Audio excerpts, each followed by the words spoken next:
মালিক ইবনে দিনার রহমতুল্লাহি আলাইহি একদিন রাস্তা দিয়ে হেঁটে হেঁটে যাচ্ছেন। রাস্তা দিয়ে হেঁটে হেঁটে যাচ্ছেন, রাস্তার পাশে একটি কবরস্থান, আর এই কবরস্থানের মধ্যে দুইজন ব্যক্তি বসে আছে। সুন্দর সাদা দবদবে পোশাক পরিহিত দুইজন ব্যক্তি বসে আছে, দুইজন মানুষ বসে আছে। তাদের হাতে খাতা কলম। তাদের হাতে কি বলেন? তাদের হাতে কি? দুইজন ব্যক্তির হাতে খাতা কলম। মালিক ইবনে দিনার রহমতুল্লাহি আলাইহি হাঁটতে হাঁটতে কবরস্থানে ওই দুই ব্যক্তির কাছে গেলেন, ওই দুইজন মানুষের কাছে গেলেন, গিয়ে সালাম দিয়ে জিজ্ঞাসা করলেন, এ ভাই তোমরা কারা? তোমরা কোথা থেকে এসেছো? তোমরা কেন কবরের পাশে বসে আছো? তোমাদের হাতে খাতা কলম কেন? ওই দুইজন ব্যক্তি বলে, আমরা সরকারি লোক। ওই দুইজন ব্যক্তি বলে, আমরা সরকারি লোক। তোমরা সরকারি লোক মানে? হ্যাঁ, সরকার যেইভাবে প্রত্যেক গ্রামে গ্রামে মানুষের নাম তালিকা করার জন্য, মানুষকে গণনা করার জন্য প্রত্যেক গ্রামে গ্রামে মানুষ পাঠায়, আমাদেরকেও আল্লাহ পাক রব্বুল আলামিন পাঠাইছে। আমরা হইলাম এমন একজন সরকারের লোক, আমরা এমন একজন মালিকের লোক, যেই সরকার সারা পৃথিবীর বাদশা, যেই সরকার তোমারও বাদশা, যেই সরকার আপনার আমার বাদশা, যেই সরকার আসমান জমিনের বাদশা, এমন একজন বাদশা, এমন একজন সরকারের লোক আমরা। আল্লাহ পাক রব্বুল আলামিন আমাদেরকে খাতা কলম দিয়ে পাঠাইছে। আমরা প্রত্যেক গ্রামে গ্রামে ঘুরে ঘুরে, গ্রামে গ্রামে ঘুরে ঘুরে আমরা তালিকাভুক্ত করি, কারা জান্নাতি কারা জাহান্নামী। জান্নাতীদের নাম লিস্টি করি, জাহান্নামীদের নামও লিস্টি করি। যারা জান্নাতি তারা জান্নাতীদের নামের খাতায় জান্নাতীদের লিস্টি করি, যারা জাহান্নামী জাহান্নামীদের খাতায় জাহান্নামীদের নামের লিস্টি করি। এইভাবে আমরা লিস্টি করতে থাকি। এইভাবে আল্লাহ পাক রব্বুল আলামিন সপ্তাহে একদিন কোন কিতাবে আসছে, সপ্তাহে একদিন এই ফেরেশতাদেরকে আল্লাহ তাআলা পাঠায় প্রত্যেক গ্রামে। আবার কোন সময় 1 মাস পর পর পাঠায়, আবার কোন সময় 1 বছর পর পরও পাঠায়, 1 বছর পর পরও পাঠায় নামের তালিকা করার জন্য, কারা জান্নাতি কারা জাহান্নামী। মালিক ইবনে দিনার যখন এই কথা শুনলেন, মালিক ইবনে দিনার বললেন, এ ভাই তাহলে তো তোমরা জান্নাতি ব্যক্তিদের নামের তালিকা করতে এসেছো? হ্যাঁ, আমরা জান্নাতি ব্যক্তিদের নামের তালিকা করার জন্য এসেছি। এই কবরস্থানেও আমরা তালিকা করতেছি, নাম লিখতেছি, কার কবরটা জান্নাতি কার কবরটা জাহান্নামী। এই জন্য আমরা এইখানে বসে বসে লিখতেছি কার কবর জান্নাতি কার কবর জাহান্নামী, কে জান্নাতে যাবে কে জাহান্নামে যাবে, এই লিস্টটি আমরা করতেছি।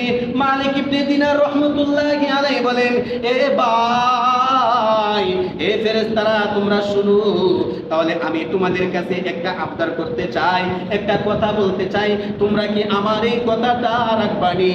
ফেরেশতারা বলে, ঠিক আছে বলেন, ঠিক আছে বলেন।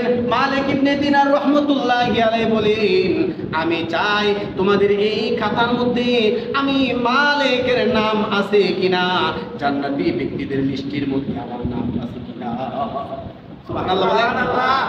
মালিক ইবনে দিনার বলতেছে, হে ফেরেশতারা তাহলে আমার একটা আবদার তোমরা রাখো, তোমাদের এই জান্নাতি খাতার মধ্যে তোমরা যে লিস্টি করতেছো, আমি মালিকের নামটা কি তোমাদের এই লিস্টের মধ্যে আছে কিনা একটু দেখবে। পৃষ্ঠা উল্টায় উল্টায় দেখতেছি। এখন প্রশ্নে আসতে পারে যে মালিক ইবনে দিনার তো নবী ছিলেন না, তাহলে ফেরেশতাদের কি কিভাবে দেখলেন, ফেরেশতাদের সাথে কিভাবে সাক্ষাৎ হলেন? আমি সংক্ষেপে কথাটা বলতেছি, ফেরেশতাদের সাথে কিভাবে সাক্ষাৎ হলেন। বর্তমানের সবচাইতে বড় আলেম পাকিস্তানের আল্লামা তাকি উসমানী দামাত বারাকাতুহু একটা কথা বলছেন। আল্লামা পাকিস্তানের এই তাকি উসমানী দামাত বারাকাতুহু বলছেন, যখন কোনো আল্লাহর বান্দা ইবাদত করে, আর ইবাদত করতে করতে তার ইবাদত যখন উঁচু পর্যায়ে চলে যায়, তখন ওই ইবাদতকারী আবেদের জন্য, ওই আল্লাহর ওলির জন্য আল্লাহ তাআলা সমস্ত দরজা খুলে যায়। বলেন সুবহানাল্লাহ। তাহলে তার চক্ষু খুলে গেছে, ওই রহমতের জান্নাতের এই ফেরেশতাদেরকে দেখার সৌভাগ্য হয়ে গেছে। মালিক ইবনে দিনারের ইবাদত, মালিক ইবনে দিনারের নেক আমল এত বেশি ছিলেন যে মালিক ইবনে দিনারের চক্ষু দিয়ে জান্নাতি ফেরেশতাদেরকে দেখতে পেয়েছেন। বলেন সুবহানাল্লাহ। তো মালিক ইবনে দিনার জিজ্ঞাসা করলেন, হে ফেরেশতারা আমার নামটা তোমাদের খাতায় আছে কিনা একটু দেখবে কিনা। ফেরেশতারা বলেন ঠিক আছে বসেন, আমরা পৃষ্ঠা উল্টায় দেখি। পৃষ্ঠা উল্টায় উল্টায় একটা একটা নাম করে দেখে, কোথাও মালিক ইবনে দিনারের নাম লেখা নাই। মালিক ইবনে দিনারের নাম লেখা নাই। মালিক ইবনে দিনার চিন্তায় পড়ে গেলেন, টেনশনে পড়ে গেলেন, চিৎকার মেরে বেহুশ হয়ে গেলেন। মালিক ইবনে দিনার বলতেছেন, আরে জান্নাতি ফেরেশতাদের জান্নাতি খাতার মধ্যে আমার নাম নাই, তাহলে আমি মনে হয় জাহান্নামী হয়ে গেছি, আমার নামটা মনে হয় জাহান্নামীদের খাতায়। এই কথা বলে চিৎকার মেরে মেরে ফেরেশতাদেরকে বলতেছে, ফেরেশতারা আমার নাম যদি জান্নাতীদের লিস্টে না থাকে তাহলে আমার একটা আবদার, ওই তোমাদের জান্নাতি লিস্টের খাতার মধ্যে আমার নামটা ছোট্ট করে একটা কোনায় হাসিয়ার মধ্যে লিখে নাও। এই জন্য লিখে নাও, যদিও আমি জান্নাতীদের খাতায় নাই, আমার নামটা এই জন্য লিখে নাও, আমি জান্নাতীদেরকে মহব্বত করি, আমি জান্নাতীদেরকে ভালোবাসি, আমি জান্নাতীদের সঙ্গে চলি। বলেন সুবহানাল্লাহ। ঘটনা বলার উদ্দেশ্য হলো মালিক ইবনে দিনার রাহমাতুল্লাহি আলাইহি জান্নাতীদেরকে ভালোবাসেন, মহব্বত করেন, এই জন্য বলতেছে জান্নাতীদের খাতার মধ্যে, জান্নাতীদের লিস্টের সাথে তার নামটা লিখে নেওয়ার জন্য। মালিক ইবনে দিনার কান্দে আর এই কথা বলে লিখে নেওয়ার জন্য এমত অবস্থায় দেখে ফেরেশতারা উধাও হয়ে গেছে, ফেরেশতারা এখানে আর নাই। মালিক ইবনে দিনার রাহমাতুল্লাহি আলাইহি এত বড় একজন বুজুর্গ আল্লাহর ওলি ছিলেন। মালিক ইবনে দিনার রাহমাতুল্লাহি আলাইহি এত বড় আল্লাহর একজন বুজুর্গ ছিলেন। মালিক ইবনে দিনার রাহমাতুল্লাহি আলাইহি একদিন নৌকা দিয়ে কোথাও যাচ্ছিলেন, নৌকার ভাড়া নেওয়ার জন্য মালিক ইবনে দিনারের কাছে যখন আসলেন, মালিক ইবনে দিনার রাহমাতুল্লাহি আলাইহির পকেট থেকে টাকা বের করলেন, একটা পয়সা আছে, আর পয়সাটা হাত থেকে ছিটকে পড়ে পানিতে পড়ে গেছেন। মালিক ইবনে দিনার আশ্চর্য হয়ে গেলেন, কষ্ট পাইলেন। মালিক ইবনে দিনার লজ্জিত হয়ে গেলেন, আল্লাহকে ডাকে আর বলে, আল্লাহ এখন তো লাঞ্ছিত হওয়ার কারণ হয়ে দাঁড়াইছে, আল্লাহ তুমি আমাকে লাঞ্ছিত করবা না, বেইজ্জত করবা না। এই কথা বলে মালিক ইবনে দিনার নৌকার পিছনে চলে গেলেন। নৌকার পিছনের সেওয়ার মধ্যে বসে মালিক ইবনে দিনার রাহমাতুল্লাহি আলাইহি পানির ভিতরে তার হাতটা ছেড়ে দিয়েছে। পানির ভিতরে হাতটা ছেড়ে দিয়ে বলে, আল্লাহ আপনি আমাকে বেইজ্জত করবেন না, লাঞ্ছিত করবেন না। আমার এই টাকাটা নদী থেকে তুলে দেন। মালিক ইবনে দিনার পানির তলে হাতটা দিতে দেরি হয়েছে। সমুদ্রের মাছ, প্রত্যেকটা মাছ তাদের টুডে করে, তাদের মুখে করে এক একটা মাছ এক একটা স্বর্ণের টাকা নিয়ে হাজির, এক একটা স্বর্ণের টাকা নিয়ে হাজির উপস্থিত হয়ে গেছে। মালিক ইবনে দিনার বলেন, হে নদীর মাছ, হে সমুদ্রের মাছ, আমি তো তোমাদের এই স্বর্ণের টাকা নেওয়ার জন্য বলি নাই, আমার যেই টাকাটা আমি সেই টাকাটা চাই, ওই টাকাটা আমাকে ফিরিয়ে দাও। এই কথা বলার পরে আবার দেখা যায় একটা মাছ মালিক ইবনে দিনারের সেই টাকাটা নিয়ে উপস্থিত হয়ে গেছে।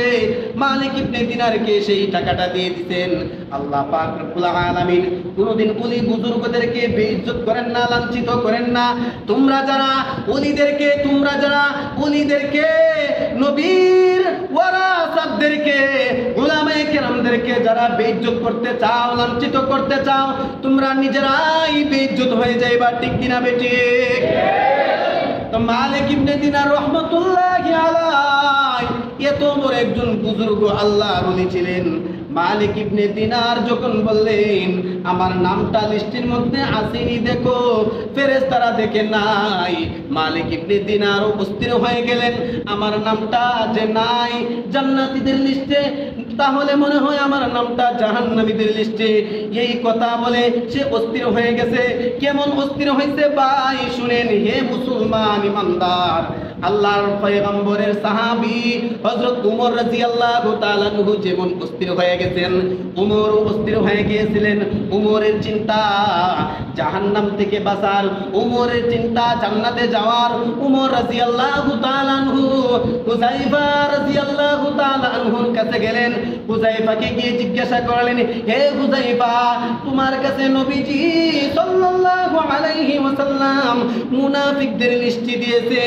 হ্যাঁ, মুনাফিকদের লিস্টি দিয়েছে, তাহলে দেখো আমার নামটা মুনাফিকের লিস্টে আছে কিনা। কে বলতেছেন? উমর।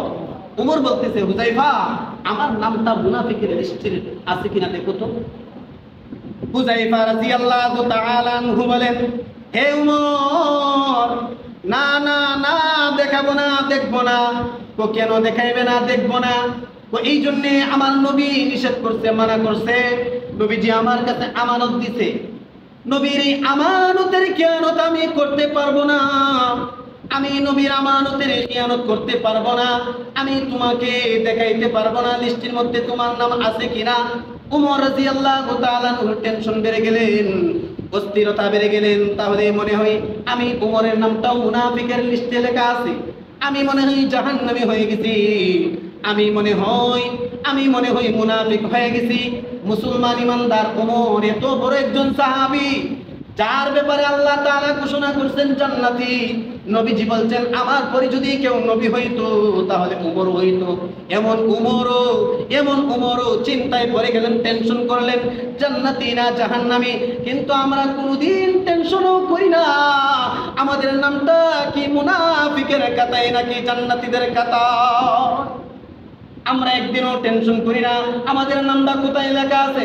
কিন্তু যদি উমরের এই আমল তো আমাদের মধ্যে আপনাদের মধ্যে জারি থাকতো, তাহলে ঠিকই আপনার আমার মধ্যে অস্থিরতা চলে আসতো। আরে আমরা তো নেক আমল করি, ঠিক আছে, কিন্তু নেক আমল যে করি, এই নেক আমল কি আল্লাহ কবুল করতেছে কি না করতেছে না একবার তো চিন্তা করে দেখি না। আমার নামটা কি মুনাফিকের খাতায় নাকি নেককারদের খাতায়? আমার নামটা কি জাহান্নামীদের খাতায় নাকি নেককারদের খাতায়? আমার নামটা কি সুদখোরের খাতায় নাকি জান্নাতীদের খাতায়? আমার নামটা কি ঘুষখোরের খাতায় নাকি জান্নাতীদের খাতায়? আমার নামটা কি বদকারের খাতায় নাকি জান্নাতের খাতায়? একবার তো আমরা চিন্তা ভাবনা করি না। হ্যাঁ, যদি উমরের মতো আপনার আমার অস্থিরতা বেড়ে যাইতো, তাহলে আমরাও ঠিক সেইভাবে উমরের মতো আমরা তালাশ করতাম আমাদের নামটা কোথায়। উমর রাদিয়াল্লাহু তাআলা আনহু চলে আসলেন, হুযায়ফা রাদিয়াল্লাহু তাআলা আনহুর কাছ থেকে বাড়িতে চলে আসলেন। রাত্রের বেলা উমর ঘুমায় না, টেনশন। আহারে আমার নামটা কোথায় জানি না, আহারে আমার নামটা কোথায় জানি না, আমি কি জান্নাতি নাকি জাহান্নামী। টেনশনে তার ঘুম আসে না। রিমঝিম বৃষ্টি পড়তেছে রাত্রের বেলায়। উমর রাদিয়াল্লাহু তাআলা আনহু ঘুম থেকে ঘর থেকে বের হয়ে গেলেন। রিমঝিম বৃষ্টিতে ভিজে ভিজে হযরত হুযায়ফা রাদিয়াল্লাহু তাআলা আনহুর বাড়িতে চলে গেলেন। হুযায়ফা কি গিয়ে বলেন, হে হুযায়ফা, আমি তোমার কাছে একটা নতুন কথা নিয়ে এসেছি। কোন নতুন কথাটা কি? কোন নতুন কথাটা হলো তুমি তো দেখাইলে না আমার নামটা মুনাফিকের খাতায় নাকি জান্নাতীদের খাতায়। হ্যাঁ, দেখানোর দরকার নাই, নবী মানা করছে, তুমি আমানতের খেয়ানত করার দরকার নাই। তবে একটা কথা জানতে এসেছি, সেই কথাটা হলো আমি উমর যদি মারা যাই, আমি উমর যদি ইন্তেকাল করি, আমি উমরের জানাজা তুমি পড়বে কি পড়বে না? সুবহানাল্লাহ। বলতেছে, হে হুযায়ফা, ঠিক আছে তুমি বললা না আমার নামটা কোথায়, কিন্তু আমি উমর যদি মারা যাই, তাহলে আমার নাম মারা যায়, তাহলে তুমি কি আমার জানাজা পড়বে? এই কথা বলার সঙ্গে সঙ্গে হুযায়ফা রাদিয়াল্লাহু তাআলা আনহু বলেন, হুযায়ফা রাদিয়াল্লাহু তাআলা আনহু উমরকে জড়ায় ধরলেন। উমরের চোখের পানি মুছে মুছে বলতেছে, হুযায়ফা বলতেছে, রে উমর, তুমি কান্দিও না। তুমি কি বললা, এই কথা কি বললা, তুমি মরলে তোমার জানাজা পড়বো না, এমন কথা তুমি মুখ দিয়ে বের করিও না। কারণ নবী বল, তাহলে নবীর পরে যদি কেউ নবী হইতো তাহলে উমর হইতো। তোমার কথাটা নবীজি নিজে বলছেন, তা আর আল্লাহ তাআলা তোমাকে বলছেন তুমি জান্নাতি। আল্লাহ তাআলা তোমার নামটা ঘোষণা করছে তুমি জান্নাতি, তাহলে তুমি মারা গেলে তোমার জানাজা পড়বো না, এটা কেমন কথা বললে? উমর, তুমি এই কথা মুখে আনিও না। আমি তোমার জানাজা পড়ব। শুধু আমি নই, পৃথিবীর যত মানুষ আছে, এই যুগে যত মানুষ আছে, উমর তোমার এই যুগে যত মানুষ আছে, আরবের সমস্ত মানুষ তোমার জানাজা পড়বে। উমর রাদিয়াল্লাহু তাআলা আনহু বললেন, হে হুযায়ফা, আমি বুঝতে পারলাম মুনাফিকদের খাতায় আমার নাম নাই, জান্নাতীদের খাতায় আমার নাম, কিন্তু এরপরেও আমি নিশ্চিত হইতে পারতেছি না মৃত্যুর পরে আল্লাহ আমাকে জান্নাত দিবে না জাহান্নাম দিবে। তো বলতেছিলাম মালিক ইবনে দিনার রাহমাতুল্লাহি আলাইহির অস্থিরতা বেড়ে গেছে। মালিক ইবনে দিনার রাহমাতুল্লাহি আলাইহি অস্থিরতা বেড়ে গেছে, মসজিদে চলে গেছেন, নামাজে দাঁড়ায় গেছেন, নামাজের সেজদায় চলে গেছেন, সেজদা করতেছে, কাঁদতেছে, সেজদা করতে করতে এক সময় তার চোখে ঘুম চলে আসলো। ঘুমের মধ্যে স্বপ্নে দেখতেছেন ওই দুই ফেরেশতা, যেই দুই ফেরেশতা কবরের পাশে বসে বসে বৃষ্টি করতেছিল, ওই দুই ফেরেশতা চলে আসছে। চলে এসে বলতেছে, হে মালিক ইবনে দিনার, তুমি কান্দো না, কান্দো না, তুমি কেঁদো না। তোমার নাম যদিও জান্নাতীদের লিস্টে নাই, তোমার নাম যদিও আমাদের খাতায় নাই, আমাদের খাতাটা আসমানের মালিক আল্লাহ তাআলার খাতার সাথে মিলাইলাম। মিলাইতে গিয়া দেখি আসমানের মালিকের যে খাতা আছে, জান্নাতীদের খাতা আছে, ওই জান্নাতীদের খাতার মধ্যে তোমার নাম লিপিবদ্ধ করা। বলেন সুবহানাল্লাহ। কিভাবে লিপিবদ্ধ করছে জানি? তুমি যে আল্লাহর কাছে দোয়া করছো, আল্লাহ তাআলার কাছে চাইছো, আল্লাহ আমি যদিও গুনাহগার, আমি যদিও নেককার না, আমার নাম যদিও জান্নাতীদের খাতায় নাই, কিন্তু আমি জান্নাতীদেরকে ভালোবাসি, আমি নেককারদেরকে মহব্বত করি, আমি নেককারদেরকে মহব্বত করি। মুসলমান শুনো, যদিও আমি নুরুদ্দিন গহরপুরি না, আমি নুরুদ্দিন গহরপুরিকে ভালোবাসি, যদিও আমি মুফতি আমিনী না, মুফতি আমিনীকে মহব্বত করি, ভালোবাসি, যদিও আমি শাইখুল হাদিস না, আমি আজিজুল হক শাইখুল হাদিসকে ভালোবাসি, যদিও আমি মুফতি মামুনুল হক না, এরপরেও আমি মামুনুল হককে ভালোবাসি। কেন কেন ভালোবাসি? আল্লাহ পাক রব্বুল আলামিনের কাতার মধ্যে, জান্নাতীদের কাতার মধ্যে ওই ওলি বুজুর্গদের নামটা লেখা আছে। বলেন সুবহানাল্লাহ। এদেরকে মহব্বত আর ভালোবাসার কারণে হতে পারে আপনার আমার নামটাও ওই ওলি বুজুর্গদের নামের খাতায় লিখে দিবে।